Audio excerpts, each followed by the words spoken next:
Hello, everyone. It's Shane Kanto, your Wasteland Reviewer. Welcome to the Wasteland, my weekly show where I take a deep dive into a particular film. And we're continuing the prime of John Carpenter on this episode as we take a dive into Escape from New York. And escaping with me is my friend Adam here. Adam, thank you so much for joining me this week. Hey, thanks for having me again. It's a pleasure to be back. And you're all welcome for that lovely segue, which was terrible, but I went with it anyway. But Adam, before we jump into the show, would you like to shamelessly plug anything for people to check out? As always, just my letterboxd. I'm prolific on there. It's Curbrider is my username. Check me out. I'm pretty busy. Yep. I always enjoy seeing Adam popping up on there. So uh it's been an interesting couple of days on Letterboxd, seeing everybody seeing Quantumania and seeing a bunch of twos and twos rolling in and just being like, we'll get to You that. feeling you feeling left out? I'm just like, I'm questioning, did I watch the same movie as everybody else? But we'll get there because this show has three segments, which we start with coming attractions, then our feature, and then some recommendations.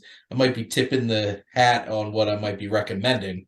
But coming attractions for February 24th here in the States, we got a new animated film called Mummies that nobody probably have heard of, nor will they probably see. Jesus Revolution from Lionsgate, but I think Adam and I are on the same page because we want us some Cocaine Bear. So, Adam, why are Absolutely. you interested in checking out Cocaine Bear besides the obvious? Besides the obvious, I don't know anything besides the obvious. Other I don't than think the you need fact that anything besides the obvious. probably not. The idea of Elizabeth Banks directing this actually excites me because I think she's fun. I think she has a lot of fun in her. Mhm. Um, but this just looks bonkers crazy, and yeah, it just looks ridiculous, and I want to see it. It looks like a film that knows it's ridiculous and it's going to lean into it. So I think it's going to be good. The fact that this is a true story, I'm like, wow. Welcome to Based on America. the true story, I don't The want to spoil it, but cocaine. the bear died. The bear actually died. It just ate it all and died. Maybe it turns out that the movie's just the fever dream that the bear has as it's slowly dying As from it's the dying, cocaine. Oh my God. If that turned out to be maybe. true, I would give this a 5 out of 5. Like Absolutely. immediately. If that Best happens, yeah, of that 2023 Cocaine Bear. yeah. I am prepared for Cocaine Bear to get that 10th slot for Best Picture for 2023. Yeah, don't like your chances with that. I would put money on that. But If the Academy was brave enough to vote for Cocaine Bear, this just looks absolutely absurd. And there's a couple of things like the cast is ridiculous too. Like the amount of yeah, people. You have Alden Ehrenreich thrown in there, and what I guess is Ray Liotta's has last performance. yeah, it is. Yeah, And Kerry Russell, Matthew and Reese. I know Tormund from Game of Thrones uh in there too, big ginger beard. He's even in there for like a quick little thing. I feel like this movie's just going to be a string of like cameos and just watching famous people get demolished by a cocaine driven bear. Yeah, So, it should be fun. but that's all you can ask for and expect from a movie called Cocaine Bear. So, I don't know what else you want. So, there you go. There's not It's much going to be an talent, is there? interesting weekend. I'm excited because I'm actually going to New York City I'm seeing this with Robert, Rowan, and Foster because we're Oh all wow, meeting up in New York and seeing this together. oh that'd Um, be awesome. we last in the fall we went to New York and saw Black Adam and Banshees of Inisherin together. Ooh, Oh, what a double that's a feature double that was! feature. Yeah, I'm like, obviously the one we loved leaving it was totally Black Adam for sure. Yeah, for from sure. trash to treasure, if ever there was one. Yeah, it's from like, wow, this was a movie. They spent money on this, and like The Rock starred in it. To my favorite movie from last year. And then I was tempted to be like, do we just do Shazam now? Do we just make this like we see DC movies together, I guess? But no, we decided on Cocaine Bear would be more fun. So Hopefully, great experience. I'm jealous, yeah. actually. That'd be good fun. I'm hoping it's going to be a good time. But yeah, so I don't think anybody's going to be caring about anything that weekend besides Cocaine Bear and probably Avatar, because you know that's still going to be sitting there making money. And apparently Titanic, because Titanic Yeah, got released last weekend and was number 3 at the yeah. box office and is still getting show times this weekend. I was checking that out last night on Box Office Mojo. It's made 10 million again. Like, you know, guess like nobody's Jimmy business. Just like Jimmy Cameron needs a new pair of shoes, I guess, Mr. Cameron. So. James Cameron needs a new camera for Avatar 17. So Yeah. just throw Titanic out there, make some money. He knows how to hustle. He's got it down. I hope we get. I'm counting on a 4K physical release. Hopefully, now they've released it in 4K. That'll be. I'm lined up. I don't trust Disney though as much with the physical media at this point. It's you know what's interesting is they don't really sell it on Amazon, the Disney stuff, and usually at least here, like if you go on Amazon, it's really hard to actually find Disney owned physical media. Unless it's very different in Australia. It's everywhere and it's cheap. Like the Disney stuff here in Australia is easily the cheapest physical media you can buy. Like, that's hilarious because it's by far the most. Price. Well, let me scratch. Besides Criterion, it's the most expensive stuff for you to find here. Is that right? Wow.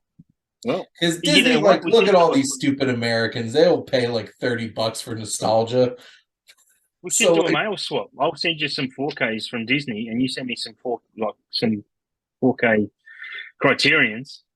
We'll figure that out one out later. Yeah, yeah, but see, now Disney owns Fox, so all Avatar, all Disney, all the time. Everybody thinks they bought it for X-Men. They literally just bought it so they could have Pandora. So 100%, and it's proving it. Yeah, now that Way of the Water is what, the 4th highest grossing film of all time, along with 2 other James Cameron movies.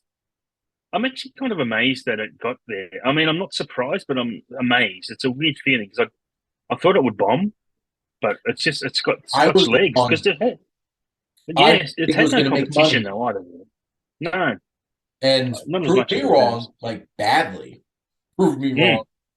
So you know who's going to save cinema? Tom Cruise and James Cameron, apparently. So there you go. According to Steven Spielberg. Dead Reckoning makes a crap ton of money then. The new Mission Impossible movie. Ride that Top Gun high. Yeah. Because, like, they make modestly good box office, but, like, Mission Impossible movies don't make a ton of money. So I'm hoping, like, that Top Gun love translates over to the next 2 Mission Impossible movies. But we're here to talk about a 1981 film that takes place in 1997. Boy, was John Carpenter wrong about what 1997 would bring. At least I'm still going into New York City next weekend. And it's been, God, what, 16 years later? Oh, wait a minute. No, 25 years later. Yeah. 26 years. My God. Yeah. 26 years later, New York is still not a penal colony, but we're talking about Escape from New York, which this is a dystopian future where Manhattan has been turned into a penal colony, along with select pieces of New Jersey, which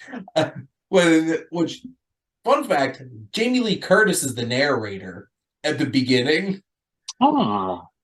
Okay. And explaining how like they have the seawalls around New Jersey, and I'm like, yes, New Jersey makes a slight cameo in Escape from New York. What else is new? But like the idea is Manhattan's a penal colony, and then the president crash lands in it. Who can save him? Snake Plissken. Kurt Russell with an eye patch. so so Adam, what are your general thoughts about John Carpenter's Escape from New York? General thoughts. Yeah, I have a lot to be honest, but I think the Go first right one that comes ahead. to mind, we've already spoken about pre-show, is it needed more money. Like Yep. it doesn't. I think it's a quintessential cult classic film, because it's not brilliant, it's not terrible, but you can see there's potential there for greatness. But it needed money. It's kind of a bit of a departure for Carpenter because he was kind of into the horror, thriller, Mhm. suspense type of movies before this. So Escape from New York is a big departure with his, kind of a post-apocalyptic, well, type of film. Um, general thoughts are that it could have been better, but it also could have been a lot worse. I'm just shocked this worked, to be Mm. honest. And I feel like It that's does a work, lot yeah. of Carpenter films come out that way because the thing is, it's like he has big ideas, he has intriguing concepts, and then Hmm. nobody was giving him money. So, like, what he's able to stitch together with a pretty modest budget, and like, this movie really rides off of the world building because, you have Yeah, a absolutely. crazy crew of characters from like, As illogical as it is. yeah. And basically, it's like this hellscape of New York City, which might have actually been what the New York looked like in the 1970s. I think so. Which honestly, that's probably where a lot of the influence came from. But it's had such an interesting cast because, like, you have Kurt Russell, who was a child star, was in Carpenter's Elvis, made for TV movie just a couple years before this, and now he's just like this mythological badass, Snake Plissken. Yeah, yeah, It's like the yeah. John Wick thing, where it's just like A little bit. everybody Yeah. knows who Snake Plissken is. I heard you were dead. Like everybody is just like Snake. I thought you were dead. No. And you have somebody like a Lee Van Cleef, who's like this military guy at the beginning. Like, I love Lee Van Cleef, and him just popping up in this. Yeah. And he has that like abrasive relationship. It's just like, so you're gonna do it, Pliskin? And it's just like, it's Snake. And just the dynamic between the two Yeah. of them. And then Yeah. Donald Pleasance, of course, who already had a Oh, relationship with Carpenter because of Halloween, pops up as the yes. president. He's such a douche in this movie. He is. But he's great. I really like Yep. Donald Pleasance in this. I think he's awesome. Mhm. And Mermaid Man himself, Ernest Borgnine. Ernest. I love Ernest Borgnine as like as Yeah. Cabby. It's like Snake. McHale's. I thought that was you. And of course, the Duke of New York City, played by Isaac Hayes, with with chandeliers as the headlights on his car. That, that is Chef. like that is the best shot in this whole entire movie. Is the and where like Carpenter's score goes into like this Oh, like 70s like kind of blaxploitation music, and then yeah, yeah. and then the Duke rolls up with his Cadillac with just these chandeliers on him, just like, what is this? And then, of course, Harry Dean Stanton as the brain Yep. popping up in there. Yep. But like, it's such a great group of character actors all thrown in here. And it lives on its characters, its crazy world that it has, because like it's as bare bone narrative as possible. It's like, get the president, get out. Very basic, yeah. There's the mission, do it. And that's really what the movie is. And Yeah. you get to see Snake do some pro wrestling a little bit, which Yeah. most random It's scene so in the bizarre. movie. Well, It is, yeah. that's the thing. This whole movie's bizarre. Like this and Big Trouble in Yep. Little China are the most random Oh, movies. And they're like, this is what John Carpenter cult classic movies are, is just like complete randomness. And he mhm. has crazy ideas thrown together. And like he wait for IMDb to load. I'm trying to double check if Deborah Hill co-wrote this with him or not. Because I know for Oh, okay. most of No, the Nick time, Castle. Nick Castle, not Deborah. She Nick produced Castle it, though, I did. think. There you go. Yeah. So like they're frequent collaborators, and like of course the John Carpenter score too. Yeah. Very Carpenter. But I guess what are some of your favorite parts of the film?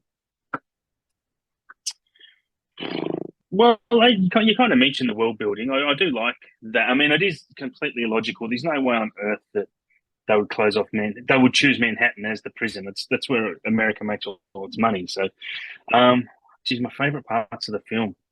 It's really, I don't know. I don't know if I even noted that down, what my favorite actual parts are. There was something you said a while back in that how it just works. And I think that's why I like John Carpenter so much, because his movies are so, this, they're kind of films that shouldn't work, but he Mhm. makes them work. And I think that's why he is such a great director. Because he makes things work that really shouldn't work on paper. Favorite parts of this movie? Sorry, I'll just have to refer to what I've written down here. I've got great world building. The protagonist is over the top. I think Kurt Russell makes the movie Yep. enjoyable. He really does. He's so soap opera villainous, cartoonishly evil. Not evil, but villainous, but a good guy. Anti-hero, I guess you'd say. Geez, I don't know. I think look, the production design is really good, honestly. Mhm. Like the sets and the way the streets are all designed, and I think that's all really great. But nothing is springing to mind right now. I'm sure you'll remind me of something as you speak more about it, but honestly, that's Well, about all I can think of at the moment. I appreciate you, Brent, because like Snake is the like textbook definition of what an anti-hero is. Like Yeah, one moment where he just walks by a poor woman getting molested, and it is like, that's not my job, and just keeps going. And it's like yeah, that's him Thunder. that's his character in a nutshell. This guy is not a good guy. And No, a lot of people know who he is, and he knows other people, which he's kind of like, I don't got time for that. I need to. it's I'm like gonna die. So. we gotta get to Brain. It's like Harold. It's just like, and then Adrian Borbo, who plays Maggie, like the Brain's pal, is like Harold, and we're just like, because like obviously Harry Dean Stanton's character has made this like, I'm Brain, I'm so important, and it's just no, you're just some asshole named Harold that screwed over Snake at one point. And I love that dynamic. And they have the bridge uh action sequence where they're trying to At the end, escape with yeah, like the mines and yep. stuff like that, and very dangerous, lose a lot of friends along the way. uh Mm. Cabby part gets me though. Poor Cabby. I also love when he rolls up in his cab for the first time and just yeets a Molotov cocktail out the window. It's just like, that's this movie in a nutshell. Is like genuinely sweet Ernest Borgnine rolling up in a taxi cab, just throwing Molotov cocktails out of it.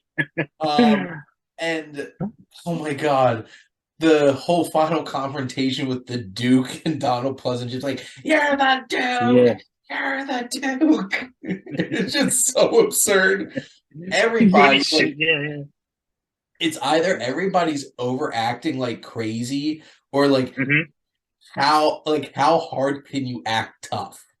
And I feel like Lee Van Cleef and Kurt Russell are having a contest to see who could be more steely and gruff. And it's just like, it's perfect. It works so well for this Yeah, yeah. movie. It And is. It's campy as. yeah, and it's such a weird, but it works, like I said, because like, and Mm. here's the thing, if anybody wants to see what a masterpiece film looks like from John Carpenter is the thing, because like there's Yeah. no camp in that. That's a legitimately amazing film because Hmm. such a great director. And you kind of think like, what if he didn't spend so much time making these campy, ridiculous movies that should Yeah. have worked, and then went Yeah. in and made movies that were like really good scripts and ideas, and like that's a thing. That's why it's my Well, favorite. So spoiler alert for my next episode. But like this film is just such a crazy ride along the way. And I saw somebody say like they wish that there was like a real action movie score in the film instead of like what John Carpenter does. And I'm just like, how dare you? no. Yeah. Don't No. you dare take his personality out of this. Because like, Carpenter knows how to score his own films for sure. He does great work. yeah. He does. And he even rolls up in like the Firestarter remake that came out last year. You know what my favorite part of Oh, that okay. movie was? The credits when they started playing John Carpenter's score in it. And I'm just like, Oh, why is really? it better than the whole movie? Because like that score deserved a better movie. They did one thing right with that movie was to get John Carpenter to score it. Because Wow, I didn't know that. back in the 80s, he was wanting to make that movie, Mm. Firestarter. And Yeah, someone else made it, didn't yeah, yeah, and he wound up only, I think the only, if I'm not mistaken, the only actual Stephen King adaptation he did was Christine. they? Yeah, Yep. And yeah. which killer cars, man. It's not bad. Christine, Christine's pretty good. It's pretty good. And then but like the score is great for this. That's been one of my favorite things, just sitting here watching his movies, is just being like, oh, the score is amazing. The Fog, that was great. This, of course, Halloween. Like the whole entire time you're just like, yes. Halloween is. I think it's his. I think it's his best film, Halloween. I prefer that than The Thing, but I yeah. think Anyway, like there you have all of these like campy B cult classic films like this and Big Trouble in Little China and They Live. It's mm, Halloween, the Thing are they his, live. like those are his Yeah. greatest achievements, and that's why they've lasted so long. But like this, I feel like I'm surprised nobody's remade this up to this point. I was going to bring that up because what we've discussed before. I don't like movies being remade, but I've kind of come around a bit where if a movie wasn't executed, if there was potential there and it wasn't executed properly the first time, one of the ones I'd love to see remade would be Escape from New York. I think it'd be amazing. Put the Penal Colony make it Delaware or Rhode Island or somewhere. Don't make it Manhattan because that just does makes no sense. Oh, being from South Jersey, I'm just imagining all of Delaware just being a giant penal colony. I'm like, Yeah, wow, that makes a lot of sense. I'm hoping Frank 100%. watches this movie. Oh man, but like now I'm just imagining Wyatt Russell as Snake Plissken. Cause like Yeah. Oh, yep, right there. yep. And but who It's a so great option. let's have some fun here then. Who would you cast as Snake Plissken Oh today? God, I've not thought about it. I think you just had a great answer. I actually don't like White Russell. There's something about him I don't like, but I think it's still a good option. I'd have to think about it. Who would I? I Maybe we'd shoot for some diversity and have. Honestly, this is probably a stupid answer, but Michael B. Jordan would be okay. I think he could play the part. Oh, he definitely could Uh, make. He definitely could be that badass. I was thinking the mm, most obvious choice at this point is Pedro Pascal. Just throw him oh in yeah, this at this point. Um, put him in anything. Honestly, he does all right. I He chooses imagine good like projects. I feel like the like character actors that play these kind of characters, like I could see like a Frank Grillo. Like if this did Yeah, get a big budget, they would just get Frank Grillo to be in this, or like a Joe Manganiello. Like they Jared just, Butler. huh? Jared Butler. Could be like you just got like those kinds of character actors that pop up in a lot of things. Oh my God. You know what? They would have my money in 2 seconds if they said Escape from New York with Jared Butler comes out. I'm just like, Yeah, yes. I'm just like, give it to me now. that Because would be like pretty good. he would be so great. Because obviously you would be aging up Snake Plissken, like a Yeah, little older, a little bit more rugged, if you could yeah. even I'm trying. even more rugged. I've been trying to think of actors in that age range who could fit. But yeah, I'm really struggling. This I seems like a guarantee after we finish recording, I'll think of something amazing. feels like a weird choice, but like I could see them like if Zac Efron was like, I'm trying to get outside of my box, they just throw an eye patch on Zac Efron and just like, I'm Snake Plissken. Because like, I would. I don't think I could handle that. Miles Teller, maybe Miles Teller. I don't oh, I could know. see Yeah, I that. think. I could definitely Yeah, see that. I think that would work. And he's shockingly imposing. I had no idea that guy's 6 feet tall. yeah, he's a big dude. Yeah, I did not get jeez. that from Whiplash when I saw that, but then Top Gun No, came out like, how tall is Miles Teller? And then I looked it up. He's 6 feet tall. I'm like, I did not expect that. Well, that's the thing too, because like Kurt Russell's not the tallest guy. He's a little no. scrappy and rugged. So Yeah, and that works for him. And like, God, just throw Tom Hardy in it. Like, put Tom Hardy in like no. I I feel like want. I want to I want to understand what he says. I don't think Tom Hardy. uh, they can all. It's like don't cover his mouth. You're only supposed to cover his eye. God. Yeah. There Oh you man, that's go. such a good question. I'm gonna think hard about this. It would Do you be know actually? Do you know who would fit the scrappy? Maybe a little bit old for it, but they could young him down. Colin Farrell would be amazing because he's scrappy. He's got attitude. Yeah, and he's well. You sold me. slowly becoming one of my favorite actors. Colin Farrell. I used to hate him, but man, he's good. Me He's really, too. You're yeah, part of the club. It's just like I thought he was an asshole, and then yeah. and now it's just like wow, Well, do I you know love what? Colin Farrell. I think he was an asshole. But then I watched And the interview that he did with the Actors on Actors with Jamie Lee Curtis, and he's clean now, like he's sober, and geez, he's a changed person. mhm. Like he's a sweet guy. Oh my God, he gave me so many laughs out of Banshees of Inisherin. Oh, It's yeah. like Patrick, you talked about your donkey shite for 2 hours. Well, she's a pony. Shows how much you were listening. Just like Yeah. I lost it. I'm just like, oh my God, I'm sold. And that's like I five love minutes that. into the movie. I'm just like, I got Was he me. telling that guy was that him who was telling that guy his mum got hit by a van or his dad? Yeah. And he's like, better not be the same van. I couldn't like oh my God, that movie's amazing. I want to rewatch that right now. But yeah, Yeah, I same. would definitely love to see Colin Farrell as Snake Plissken. That would be great. That would be that would be So make this fantastic. happen. You know who we're gonna get? The Rock. That's exactly how this is gonna Yeah, go because that's how yeah, Hollywood works. that would be terrible. Well, because he apparently wants to remake Big Trouble in Little China. I'm like, Oh no! Please don't do that. no, Oh, don't do that. that movie should not be remade because I that have is that you I got have it right so much once. nostalgia for that movie. Don't try that again.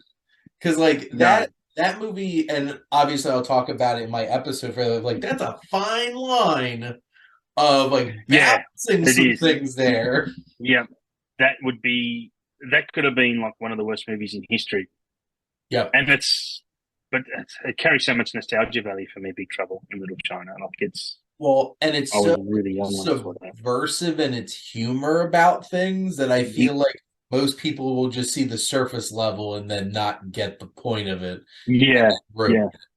So don't do that.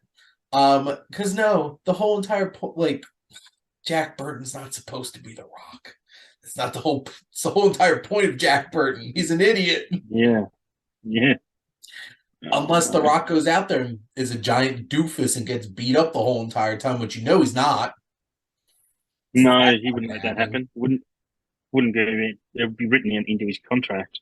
No, can't get beat up by people. Not ever since they No. had Vin Diesel beat him. But Escape from New York, what a movie. It's great concept. And with the budget that he had, he made it work. And Kurt Russell, I feel like this was one of the things that made Kurt Russell like, yeah, love Kurt Russell. This made Kurt Russell. This made Kurt Russell. Kurt Russell. Honestly. And made a whole entire video game franchise, Metal Gear Solid.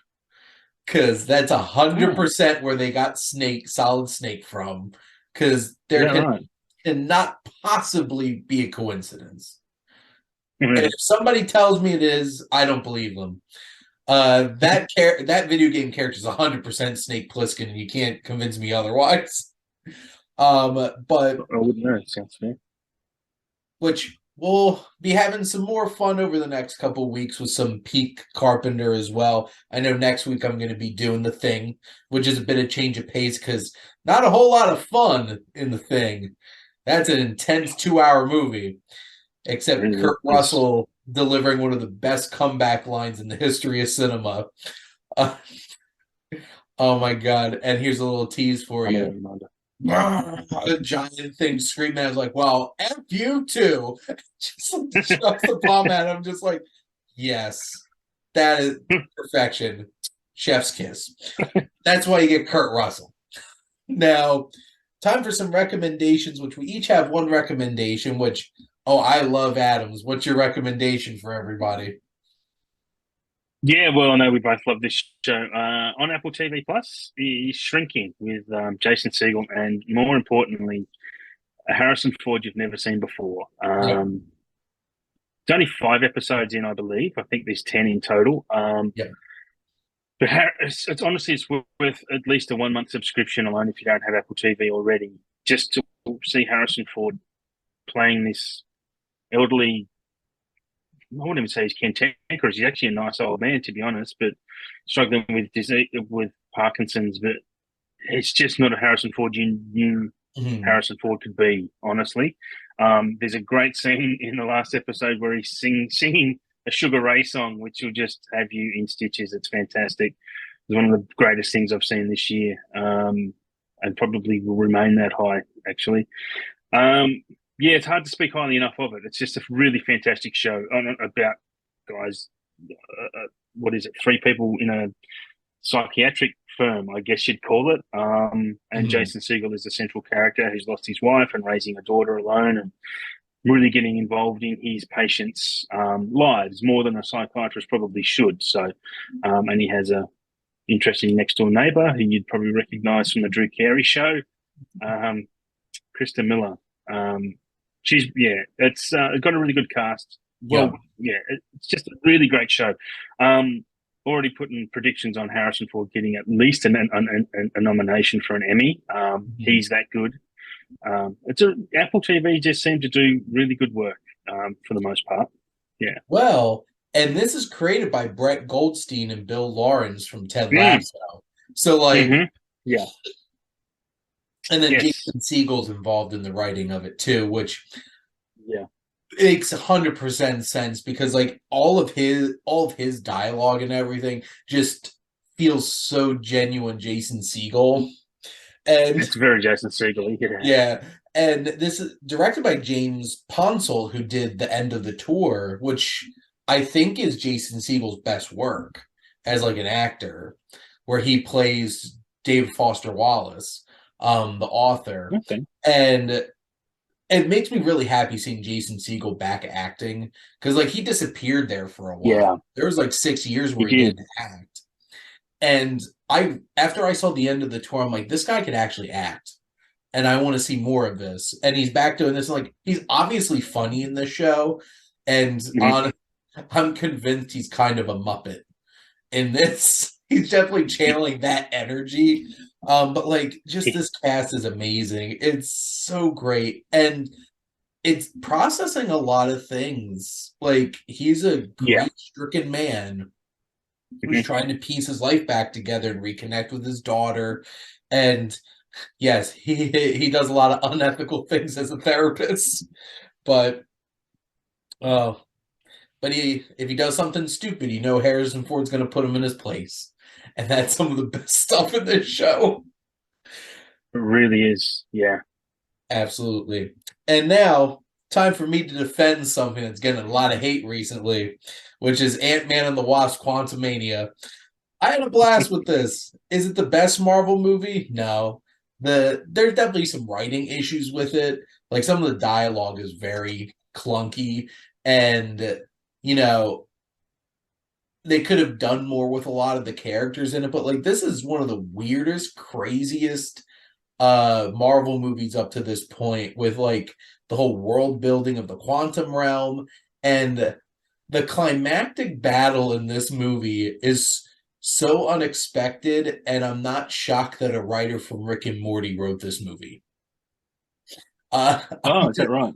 I'm just gonna put that out there because there's definitely one particular thing that happens that I'm like, my God, this is 100% a storyline from a Rick and Morty episode. Right. But like Jonathan Majors, of course, absolutely kills it. He is on a whole other level.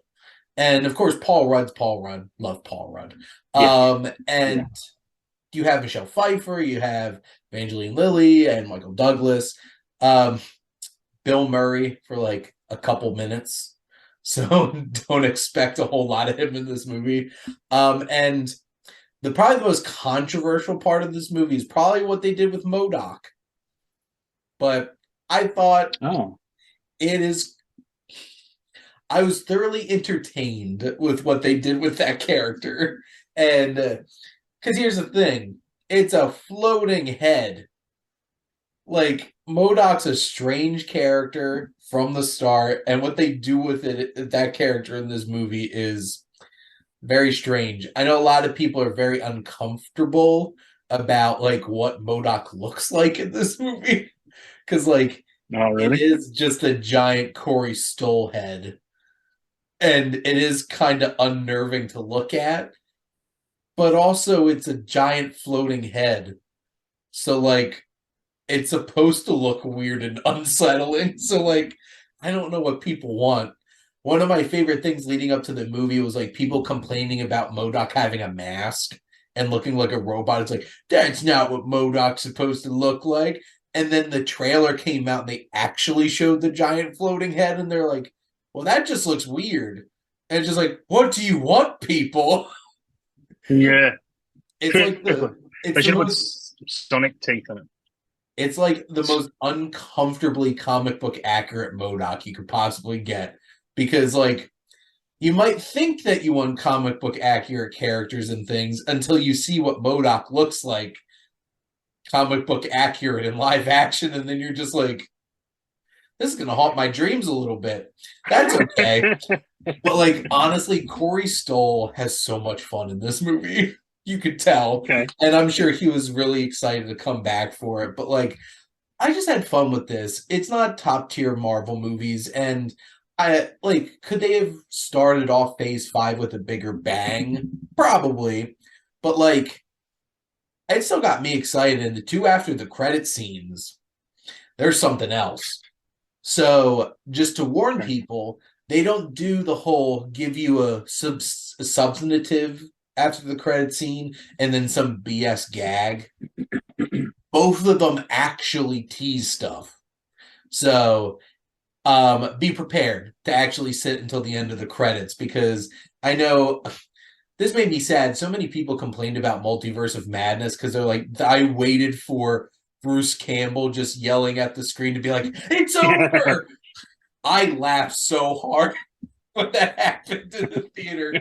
That made me happy. But like people are like, why'd I wait around for this? Wait around. That's Um, Sam Raimi trolling me. yeah, of course it is.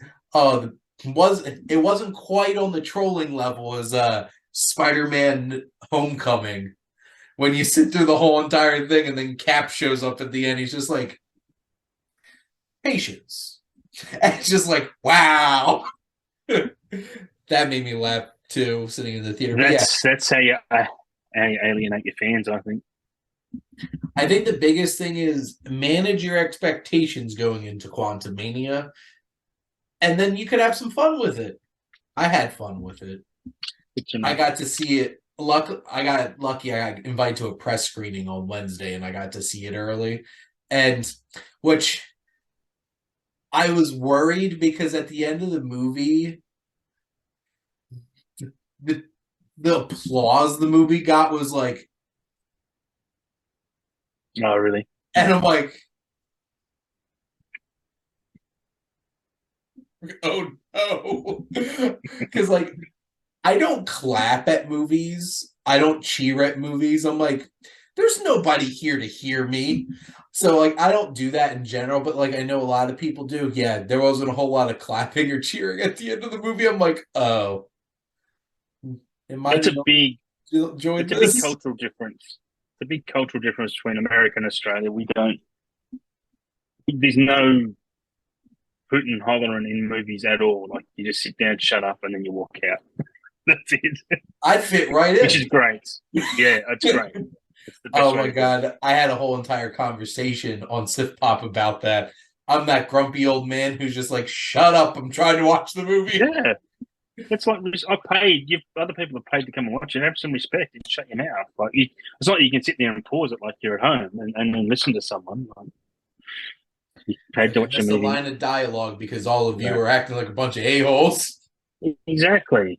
That's why I think America, like people go back and rewatch movies in America so they can see what the hell they missed. There he is. We cracked the code. That's Americans it. not just watching movies, so now we have to rewatch them all the time. 1,000%. That's why No Way Home was it Spider-Man No Way Home? Was that the last one? I can't remember. Yep. That's why that had so much repeat business because there was so much hooting and hollering in the bloody cinema. No one knew what was going on. Oh my god, the teenage girl shrieking in my theater when Andrew Garfield popped up on screen. It was loud. I'm just like, Really? it was one of those kinds of things. I'm like, my God, calm down. It's just Andrew It's Garfield. so it's such a weird thing to happen in the cinema. Yeah, it's a weird thing. I missed the puny God line from Hulk the first time I saw the Avengers because people Really? were Yeah, cheering so loud when he ragdolled Loki. yeah. I didn't hear the puny God as he walked away, and I'm like, what'd he say? It's just like Yeah. that's Frustrating. that's that experience for me in a nutshell. But Yep. that was our episode on Escape from New York and other things. And maybe we'll just have to remake Escape from New York ourselves so then The Rock doesn't. So, Adam, Yeah. thank you so much for coming on to chat about No Escape from worries. New York. Yeah, thanks for having me. Always a pleasure. And thank all of you out there for always tuning in and supporting your Wasteland Reviewer.